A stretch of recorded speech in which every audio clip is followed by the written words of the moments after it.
स्वागत है आप सभी का अपने चैनल एमएस पोस्टल एकेडमी में। और आज हम लोग अपनी पोस्ट ऑफिस गाइड पार्ट 1 की अगली क्लास लेके आए हैं, जिसमें हम लोग क्लॉज 41 से लेके 52 तक आज कवर करेंगे। ठीक है, तो आप लोग पीडीएफ के बारे में बोल रहे थे। पीडीएफ आपको टेलीग्राम चैनल से मिल जाएगी। टेलीग्राम चैनल की लिंक आपको डिस्क्रिप्शन में मिल जाएगी, वहाँ से जाके आप पीडीएफ को डाउनलोड कर सकते हैं और अपने प्रॉपर नोट्स बना सकते हैं। तो वीडियो कैसा लगा कमेंट में ज़रूर बताइएगा। अगर चैनल पर आप नए हों तो सब्सक्राइब ज़रूर कर लीजिए, क्योंकि जो हमारी सीरीज चल रही है ये लगातार कंटिन्यू रहने वाली है जब तक हमारा पूरा सिलेबस कवर नहीं हो जाता। चलिए देखते हैं हम लोग आज की क्लास को।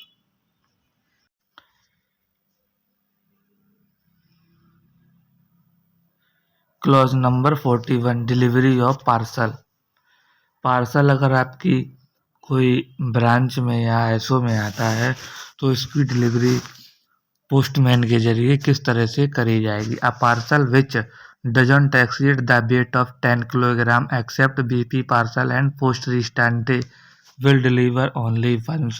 If it will not be delivered in first attempt, a parcel will return to office and not allowed for the second time delivery। ठीक, इसका मतलब है जैसे कि कोई पार्सल है और उसका वेट 10 केजी से कम है, 10 केजी से ऊपर नहीं है, तो उसको हम डिलीवरी के लिए सिर्फ एक बार ले जाएंगे, पोस्टमैन जो भी है। ठीक है, और अगर फर्स्ट डिलीवरी के दौरान वो डिलीवर्ड आपका पार्सल नहीं हो पाता है तो हम उसको वापस से अपने ऑफिस ले आएंगे और सेकेंड टाइम डिलीवरी के लिए नहीं ले जाएंगे।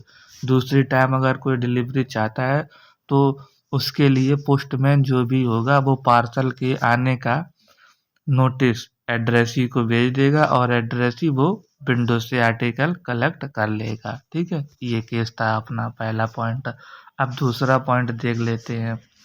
A parcel whose weight is more than 10 kg should be delivered at post office counter and notice will be provided by the postman to the addressee to collect the parcel from counter till 7 days from the presentation of the notice. If address doesn't come to collect parcel, it will be treated as unclaimed।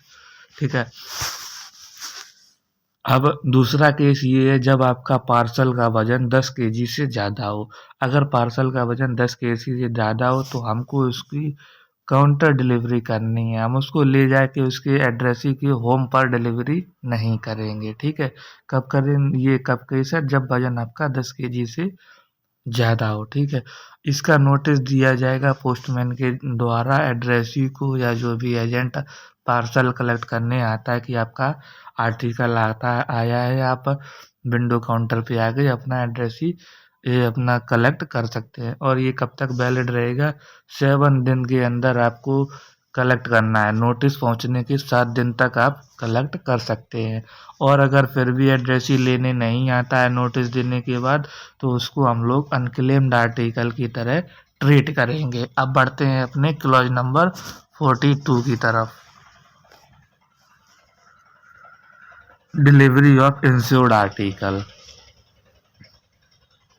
If insured value doesn't exceed ₹500, then it will be delivered as normal delivery।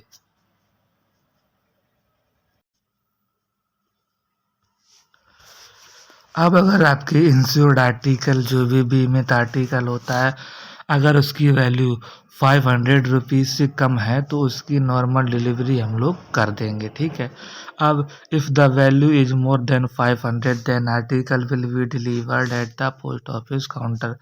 अगर 500 से ज़्यादा insured article की value है तो उसको post office counter पे deliver कराएंगे और नोटिस उसको एड्रेसी को भिजवा देना है पोस्टमैन के जरिए टू कलेक्ट द आर्टिकल। ठीक, आर्टिकल अपना साइन करे रिसिप्ट और एक्नोलेजमेंट पर और अपना आर्टिकल ले जाए।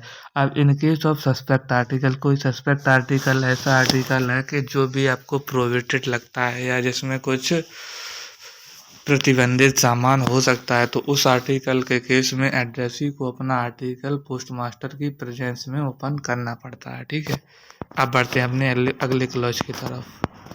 Clause number 43. Delivery of BP parcel. BP article. Value payable article.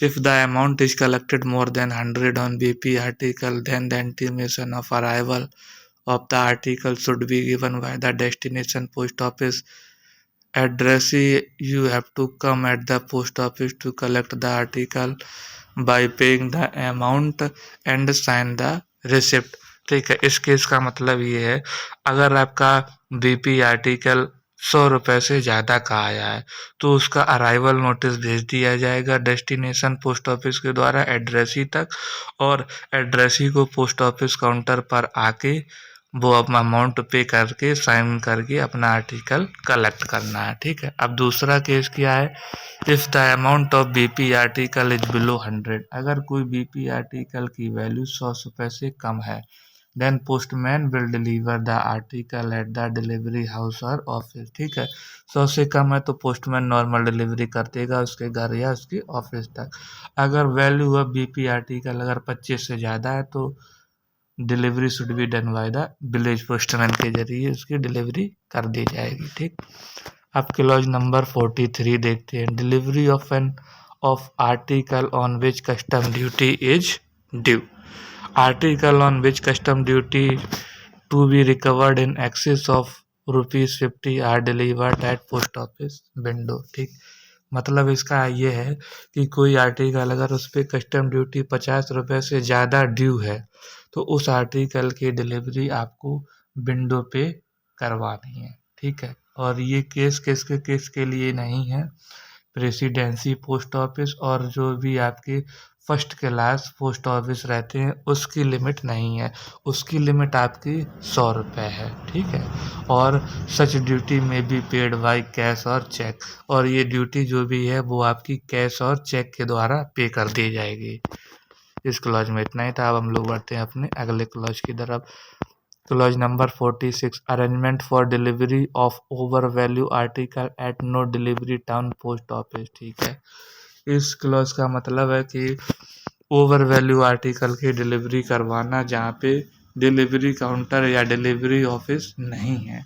ठीक है, तो इसकी डिलीवरी किस केस में होती है, सिर्फ बीपी और इंश्योर्ड आर्टिकल के केस में। ठीक, जो सुप्रिटेंडेंट होते हैं आपके डिवीजन के, उनके पास ये पावर रहती है कि नो डिलीवरी पोस्ट ऑफिस को अधिकार देने की कि वो डिलीवर करें वो आर्टिकल आपके पोस्ट ऑफिस विंडो पे। Clause number 47, payment of money order. Payment of money order will be made at the address of payee on signing the money order and acknowledgement.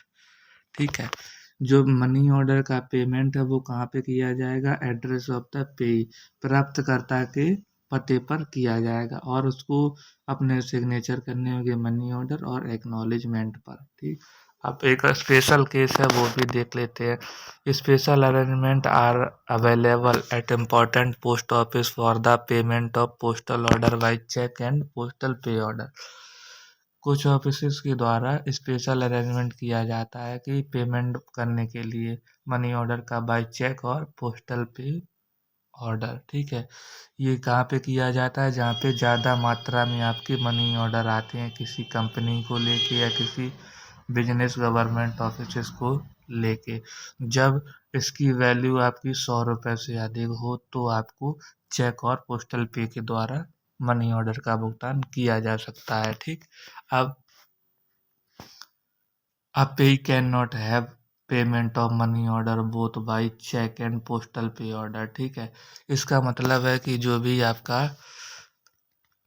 पेई है वो मनी ऑर्डर के द्वारा check और postal pay order दोनों से भुगतान प्राप्त नहीं कर सकता है।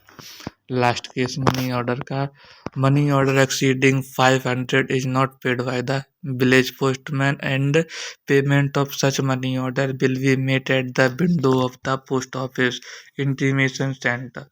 ठीक है, इसका मतलब ये, जैसे कि आपका कोई मनी ऑर्डर है जिसकी वैल्यू 500 से अधिक है तो उसकी डिलीवरी आपके विलेज पोस्टमैन के जरिए नहीं की जाएगी, उसका आपको इंटीमेशन प्रोवाइड कर दिया जाएगा और आप काउंटर पे आके अपना मनी ऑर्डर रिसीव कर सकते हैं। अब हम लोग देखते हैं clause number 48, duties of postman and delivery agent. देखिए जो जनरली ड्यूटीज होती हैं पोस्टमैन की, वो तो यही होती हैं कि मतलब जो भी आपके बीट में आर्टिकल आए हैं उनको डिलीवर करना है और अपनी बीट को छोड़ के इधर उधर नहीं जाना है। और कोई आर्टिकल अगर जिसपे आपका मनी ड्यू है या कोई भी पोस्टेज स्टैंप ड्यू है तो उनको डिलीवर नहीं करना है।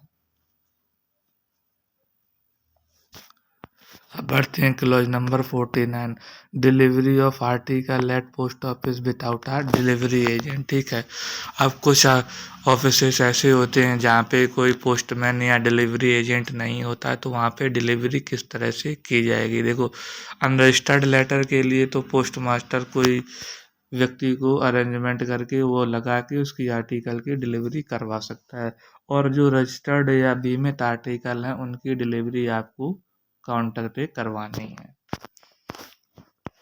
अब बढ़ते हैं रिफ्यूजल ऑफ आर्टिकल की तरफ। Clause number 50, article the addressee of an article is not bound to pay the amount due on to the post office if doesn't want to take delivery. In this case, mark refuse will be written by the postman. अगर कोई व्यक्ति article को लेना नहीं चाहता है और उसमें जो अमाउंट ड्यू है वो नहीं देना चाहता, अगर वो आर्टिकल नहीं ले रहा है तो आप उसको बाउंड नहीं कर सकते हैं कि आपको ये पैसा पूरा जमा करना है या आर्टिकल लेना ही है। वो इस केस में आर्टिकल आपका वापस चला जाएगा और उसमें जो रिमार्क लगाया जाएगा वो आपका रिफ्यूज का लगाया जाएगा। Clause number 51, obligation to pay charges. When a person takes delivery of an article on which sum is due to post, he must pay the due. Any complaint over charge made to post office. ठीक है, अगर कोई article के ऊपर due बचा हुआ है तो वो आपको पे करना पड़ेगा। ठीक है, you must pay the pay amount. अगर कोई व्यक्ति पोस्टमैन आपसे ओवर चार्ज कर रहा है तो इसकी आप कंप्लेंट कर सकते हैं post master of the office of delivery पर। Clause number 52, remedy of post office for recovery of charges due. ठीक है, अगर कोई व्यक्ति अपने आर्टिकल का बचा हुआ भुगतान नहीं करता है तो उसकी रिकवरी किस तरह से करनी है, इसका क्लॉज किसमें है, क्लॉज नंबर 52। ठीक है, if a post office if a person after taking delivery of an article on which any postage or other amount or custom duty is payable refuses to pay the amount marked as due, it will be recovered from him in same way as fine imposed under post office act। ठीक, इसका मतलब ये है कि जो भी आपका amount due है और वो व्यक्ति पे नहीं कर रहा है तो उसको हम लोग फाइन करेंगे as the under post office act के तहत हम लोग उस पर फाइन लगाएंगे। और पोस्ट ऑफिस को ये पावर है कि उसके आने वाले सारे आर्टिकल को हम लोग रोक सकते हैं जब तक वो रिकवरी पूरी नहीं हो जाती।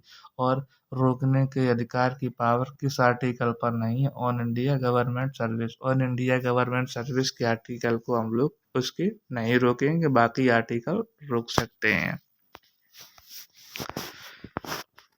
तो ये थी हमारी आज की क्लास, कैसी लगी है कमेंट ज़रूर करिए। अगर आपका कोई डाउट रह गया हो तो उसको कमेंट बॉक्स में कमेंट ज़रूर करिए। पीडीएफ के लिए आप टेलीग्राम चैनल ज्वाइन कर सकते हैं। अगर आप चैनल पर नए हैं और पहली बार हमारे साथ जुड़ रहे हैं तो चैनल को सब्सक्राइब ज़रूर कर लीजिए, क्योंकि आपकी जीके की क्लास रेगुलरली चल रही हैं। पोस्ट ऑफिस गाइड की पार्ट की क्लासेस आपकी चल रही हैं। अब हम लोग क्या करेंगे, 1-2 दिन बाद एमटीएस की जो पीवाईक्यू पोस्ट ऑफिस गाइड के क्वेश्चन हैं वो भी लाना शुरू करेंगे। तो चैनल के साथ जुड़ जाइए। मिलते हैं अगली वीडियो में, तब तक के लिए धन्यवाद।